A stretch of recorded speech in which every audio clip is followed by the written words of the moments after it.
ஒருவேளை சினிமாக்காரர் அப்படிங்கிற எண்ணம் அவரு மனசை விட்டு விலகலையோ?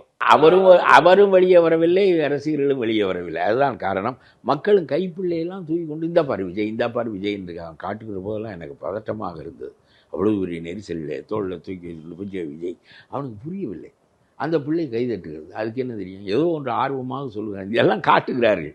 ரொம்ப படுமோசமாகிறது. சின்ன பிள்ளை, வயிற்று பிள்ளை உடையவள், பெண்கள் என்ன நிற்க முடியுமா, தாங்க முடியுமா? அந்த கூட்ட நெரிசலை மயக்கமுற்று மூச்சு திணறி மக்கள் சாகிறார்கள்.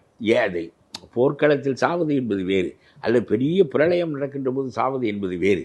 ஆனால் இந்த சுனாமி வந்தது, மக்கள் செத்தார்கள். பெரிய பிரளயம் நம்மை மீறி நடக்கின்ற ஒன்று. இப்போ இந்த கூட்டம் அப்படிங்கிறது ஒரு அரசியல் கட்சி தலைவரை பார்க்க வந்த கூட்டம் அப்படின்னு நம்ம பார்க்கிறதா, இல்ல சினிமாவில் இருக்கக்கூடிய ஒரு உச்சபட்ச நடிகரை பார்க்க வந்த கூட்டம் அப்படின்னு நம்ம விளங்கிக்கிறோம்? அப்படித்தான் இன்னமும் இருக்கிறது. இல்லாவிட்டால் இது பெண் பிள்ளைகளை எல்லாம் தூக்கி வைத்து கொண்டு காட்ட வேண்டும் என்று நினைப்பதும், பார்க்க வேண்டும் என்று நினைப்பதும், அதெல்லாம் அரசியல் தலைவனுக்கு உரிய பாங்கில். இவர் அரசியல் தலைவராக ஆகிவிட்டால் இவர் பேச்சை கேட்பார்கள்.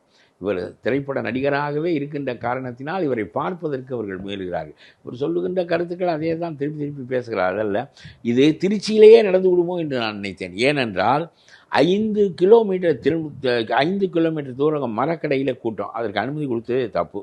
இந்த போலீஸ்காரர்கள் மல்லு கட்டி இருக்க வேண்டும்.